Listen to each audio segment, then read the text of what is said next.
Youth corner news channel में आपका स्वागत है। अमेठी राष्ट्रीय बेटी दिवस पर खास मुलाकात राजकीय बालिका इंटर कॉलेज की प्रधानाचार्य डॉक्टर फूलकली पूनम के साथ। नमस्कार, यूथ कॉर्नर न्यूज चैनल में आपका स्वागत है। खास मुलाकात हमारे विशेष संवाददाता अंकित अग्रहरी के साथ में देखिए। राष्ट्रीय बेटी दिवस के अवसर पर अमेठी के व्हाइट हाउस में महिलाओं की आइकॉन डॉक्टर फूलकली पूनम से खास मुलाकात। राजकीय बालिका इंटर कॉलेज अमेठी प्रधानाचार्य प्रख्यात शायरा कवयित्री अध्यक्ष नारी शोषण निरोधक समिति सम्मान 1 साहित्य शिरोमणि 2 अमेठी रत्न 3 सर्वश्रेष्ठ प्रधानाचार्य सम्मान से सम्मानित अमेठी राजकीय बालिका इंटर कॉलेज की प्रधानाचार्य डॉक्टर फूलकली पूनम से राष्ट्रीय बेटी दिवस पर हमारे यूथ कॉर्नर न्यूज चैनल के विशेष संवाददाता अंकित अग्रहरी के साथ में देखिए खास मुलाकात। अमेठी से यूथ कॉर्नर न्यूज विशेष संवाददाता अंकित अग्रहरी की खास रिपोर्ट। कॉर्नर न्यूज में आपके साथ हूं अंकित अग्रहरी। आज राष्ट्रीय बेटी दिवस है।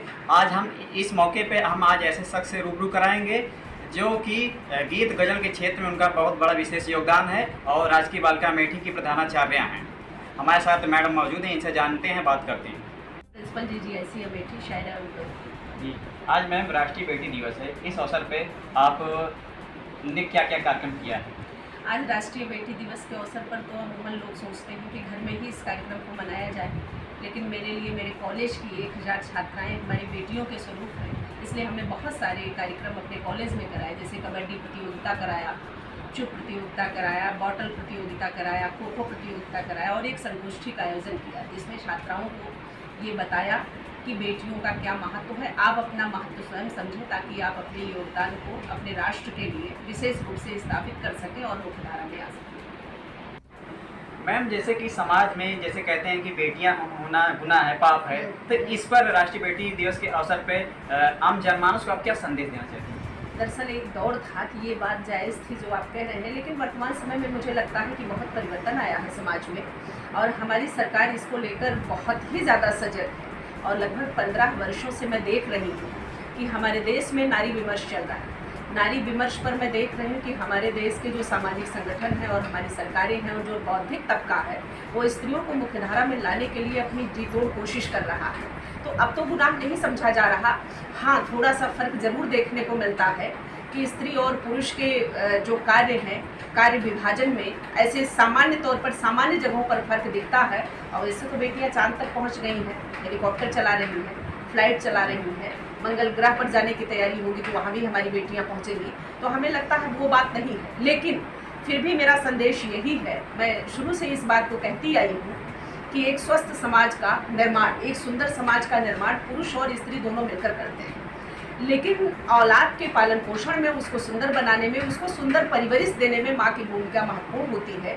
इसलिए मुझे लगता है कि माँ को अपने बेटे और बेटी को समान धरातल पर ही उसकी परिवरिश करना चाहिए। तब उसे जब वो इंसान बनाकर पालेगी, बेटे और बेटी में फर्क नहीं करेगी, तो निश्चित रूप से समाज एक दिन बहुत सुंदर हो जाएगा। मैम, जो बेटियों के प्रति समाज में जो रवैया है, इस पे आपका क्या कहना है? इस पर जी, समाज का रवैया निश्चित रूप से अभी हमारी अवधारणाएं और संकल्पनाएं परिवर्तित नहीं हुई स्त्रियों के प्रति। अभी कहीं ना कहीं हम उन्हें दोयम दर्जे पर ही रखने के आदी हो गए हैं और उसी व्यवस्था के तहत हम उन्हें रखना चाहते हैं। लेकिन मुझे लगता है कि काफ़ी हद तक सुधार हुआ, मगर अपेक्षित सुधार नहीं हो रहा है और इसके लिए हम महिलाओं को ही आगे आना होगा। मैं बार बार ये बात कहती हूँ कि आपको अपने कर्तव्यों के साथ अपने अधिकारों को भी पहचानना होगा, तभी आपको मुख्यधारा में लाने में समाज भी आपके साथ खड़ा होगा। और इसके लिए महिलाओं को मुझे लगता है कमर कस के आगे आ जाना चाहिए कि कर्तव्यों का निर्वहन अगर हम नंबर 1 पर कर रहे हैं और सबके बराबर कर रहे हैं, पुरुषों से अधिक भी कर रहे हैं किसी क्षेत्र में, तो क्यों ना हमारे अधिकार भी उनके बराबर दिए जाएं। तो संविधान में तो हमें अधिकार मिला ही है और सरकार ने भी हमें अधिकार दे रखा है। समाज में कुछ हद तक अभी विकृत विचारधाराएं कहीं कहीं मिलती हैं, लेकिन जन जागरण से उनका भी प्रक्षालन हो जाएगा और हम लोग कहीं ना कहीं उसमें लगे हुए थे और जल्दी ही मुझे लगता है कि स्वस्थ एवं सुंदर समाज की हम स्थापना करने में सक्षम हैं।